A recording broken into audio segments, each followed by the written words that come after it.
Provoking की जो माँ है इनेबलिंग है, क्योंकि इनेबलिंग करते करते जब आपको बेचैनी होने लगती है और वो बेचैनी बढ़ने लगती है और आपका पैमाना सब्र लबरेज हो जाता है और छलक जाता है, तो इसको हम प्रोवोकिंग कहते हैं।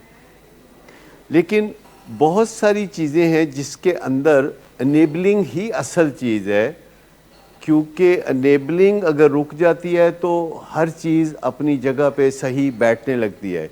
किसी मरीज़ को नशा करने का जवाज़ फराहम करना ये भी इनेबलिंग है। जब मरीज़ कहता है कि मुझे बचपन में प्यार नहीं मिला और उसके बाद घर वाले भी यही कहना शुरू हो जाते हैं कि बचपन में प्यार नहीं दिया इसको हमने।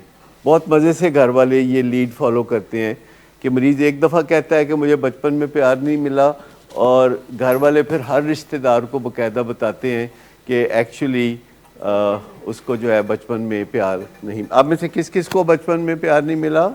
अच्छा, मुझे अक्सर बताया जाता है कि हम जॉइंट फैमिली सिस्टम में नहीं रहते, इंडिपेंडेंट रहते हैं, इसलिए हमारे बच्चों को दादा दादी का प्यार ही नहीं मिला, फूफो का प्यार ही नहीं मिला। तो जॉइंट फैमिली सिस्टम में तो प्यार मिलता है।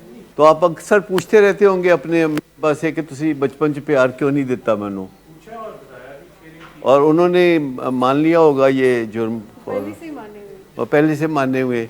अच्छा, ये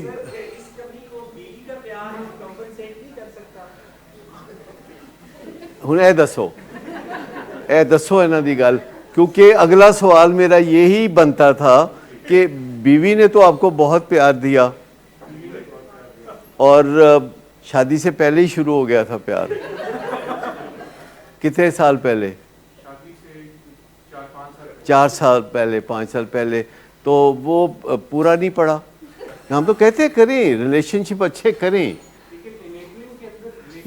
ना ना, इनेबलिंग और चीज़ है, रिलेशनशिप अच्छे बनाना बिल्कुल और चीज़ है। क्योंकि जो लोग इनेबलिंग करते हैं उनका पेशेंट किस बंदे के बारे में घर में कह रहा होता है कि इन्होंने मेरा बेड़ा गर्क करता है। अमूमन मरीज़ घर में ज़रूर किसी ना किसी के बारे में कहता है कि इन्होंने मेरा बेड़ा गर्क करता है। वो किसके बारे में कह रहा होता है? कि ये नहीं, जो इनेबल कर रहा होता जो इनेबल नहीं कर। मैं आपको बताऊं कि जो बंदा कोई जिम्मेदारी नहीं उठाता उसको कोई ब्लेम नहीं करता। ब्लेम हमेशा उसको किया जाता है जो जिम्मेदारियां उठाता है, क्योंकि जो बंदा जिम्मेदारियां उठाता है वो बीच में अपने कोई कमी भी छोड़ देता है। देखिए, जो बंदा आपको कोई ना कोई फैसिलिटेट करता है, कहीं वो शॉर्ट ऑफ फंड्स भी हो जाता है, कभी शॉर्ट ऑफ एनर्जी हो जाता है, कभी वो भूल भी जाता है और वो समझ रहा होता है कि एनी बारी तो मैं कीता है तो फिर की एक बारी ना भी करा।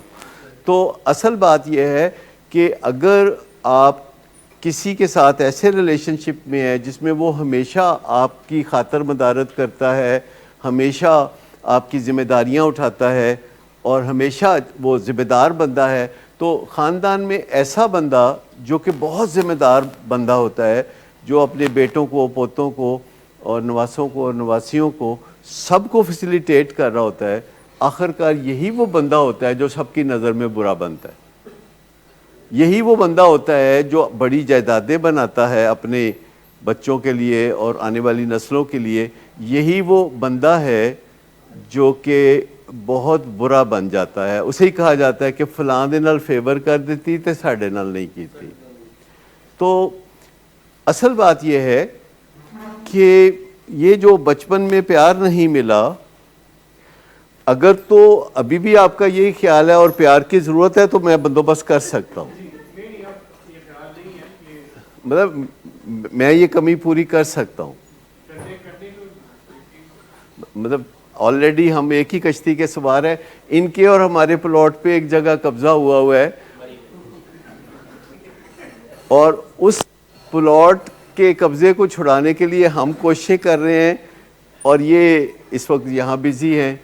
तो वो जब हमारे प्लॉट पे कब्ज़ा ख़त्म होगा तो इनके प्लॉट पे भी ऑटोमेटिकली ख़त्म हो जाएगा, क्योंकि वो दोनों का एक केस है।